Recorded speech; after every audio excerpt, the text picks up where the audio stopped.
जिसमें मुख्य अतिथि के रूप में हमारे बीच में माननीय राजकुमार दास जी, प्रभारी उत्तर प्रदेश, उनकी गरिमा में उपस्थिति को मैं प्रणाम करता हूं।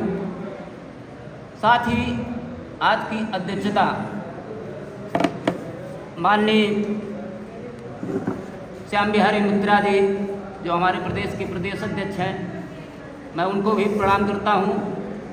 और मंच पर हमारे राष्ट्रीय पदाधिकारी उपस्थित हैं, उन सभी को मैं प्रणाम करता हूं। साथ ही उन लोगों को मैं ज़रूर प्रणाम करूंगा जो सामने बैठे लोग हैं, हमारे जिलाध्यक्ष हैं, मंडल अध्यक्ष हैं, जिन्होंने अपना अमूल्य समय दे करके कानपुर की धरती पर आप लोग आए और इस मुहिम और मिशन को आगे बढ़ाने में जो आप सहयोग कर रहे हैं उसके लिए बहुत बहुत धन्यवाद देता हूं और सभी को प्रणाम करता हूं। अब कुछ विषय बिंदुओं पर मैं प्रकाश डालूंगा। मैं भाषण नहीं दूंगा, केवल थोड़े शब्दों में, क्योंकि समय ज़्यादा हो गया है। हमें पार्टी की नीतियों को जन जन तक पहुंचाना है। एक जो हमको मिशन मिला है, पार्टी का मिशन क्या है?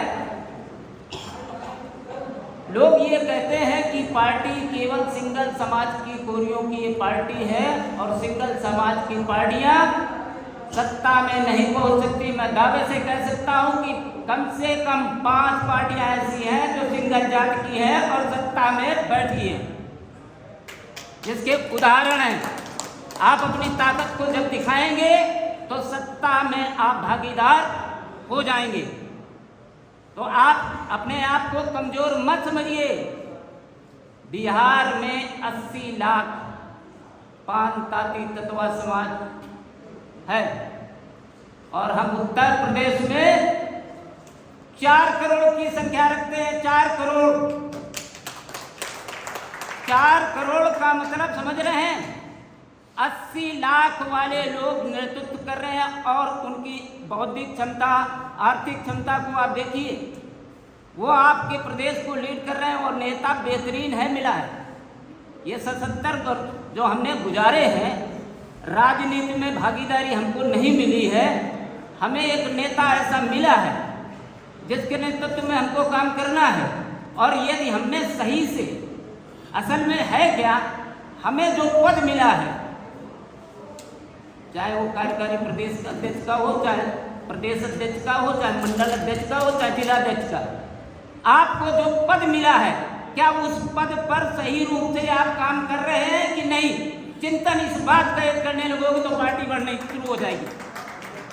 और यदि चिंतन इस बात का नहीं करते हो कि हमें पार्टी में काम क्या मिला और हम काम क्या कर रहे हैं, जिस दिन इस विचारधारा में इस चीज को आप समझेंगे तो पार्टी अपने आप खड़ी हो जाएगी। ये पार्टी अपने आप खड़ी हो जाएगी और खड़ी ना होती तो कम से कम ये 50-60 की जो भी केवल समीक्षा बैठक बुलाई गई, इसमें हमारे जो सामाजिक संगठन के कुछ लोगों को, मतलब चंद लोग जो हमारे ये कानपुर को, कोरी समाज को लीड करते हैं, दिशा देते हैं, उनके दुख सुख में भागीदार होते हैं, केवल उन लोगों को हमने इनवाइट किया है, मात्र 2 लोगों को। बाद बाकी सारे लोग पार्टी के हैं और सभी लोग चाह रहे हैं कि पार्टी का उत्थान हो। सबकी मंशा है ना? तो हमारी सबकी मंशा यदि ये है तो मेरी जिम्मेदारी ये है कि मुझे जो काम मिला है और मुझे जो पद मिला है, और पद वाला करना क्या है, इसको भी चिंतन करने की आवश्यकता है। जिस दिन आप ये चिंतन करने लगेंगे, पार्टी अपने आप रनअप करेगी, आप सत्ता तक पहुंचेंगे और बिना कोरियों के डिप्टी सीएम हो चाहे सीएम हो, उत्तर प्रदेश में बनने वाला नहीं है। यदि आप चाले और हमारे भी बुल्लट कोरी जी अभी बहुत अच्छे वक्तव्य दे के गए हैं और जज्बा और जुनून मैंने देखा है। चुनाव भी मैंने उनके साथ जा करके उनकी कन्वेंसिंग में मैं रहा हूँ। जज्बा और जुनून जो है उनका मैं सलाम करता हूँ। ये क्रांतिकारी हैं और ये गोली खाने की बात है तो सीना सामने लगा देते हैं। ये मैंने देखा है प्रत्यक्ष रूप में, यहाँ भी हुआ है। तो ऐसे लोगों के को भी साथ में रखना है और समाज में एक थोड़ा सा मैं दूंगा सुझाव कि हम लोगों को अपने अपने ज़िले में, अपने अपने गांवों तक हमें पहुंचना पड़ेगा।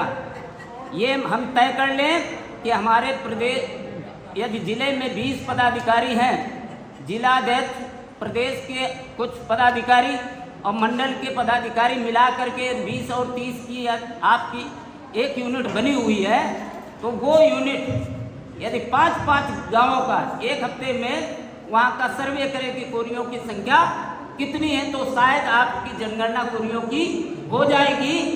जो आपको नगर समझते थे, जो सत्ता नहीं देते थे कि कोरियों की भाई कोई संख्या नहीं है, तो आपकी एक तो संख्या का भी पता चल जाएगा। और ये काम मिशन के रूप में होना चाहिए, कैडर के रूप में होना चाहिए। और हम कैडर के रूप में गांव-गांव जब निकलेंगे तो 20 लोगों को आप दीजिए, मंच की जरूरत नहीं, 20 लोगों को आप दीजिए और वहाँ से लोग आपके साथ आपका विचार समझेंगे, आपकी बात को समझेंगे, वो निकलेंगे आपका साथ, एक कारवां बढ़ता चला जाएगा और पार्टी का नाम बढ़ेगा, आपका कद बढ़ेगा, आपका भी कद बढ़ेगा सबका। और जो मनसा के अंदर है, जो लालसा है, वो भी पूरी होगी। तो इन्हीं बातों के साथ मैं ज़्यादा बातें नहीं करूँगा क्योंकि समय ज़्यादा हो चुका है।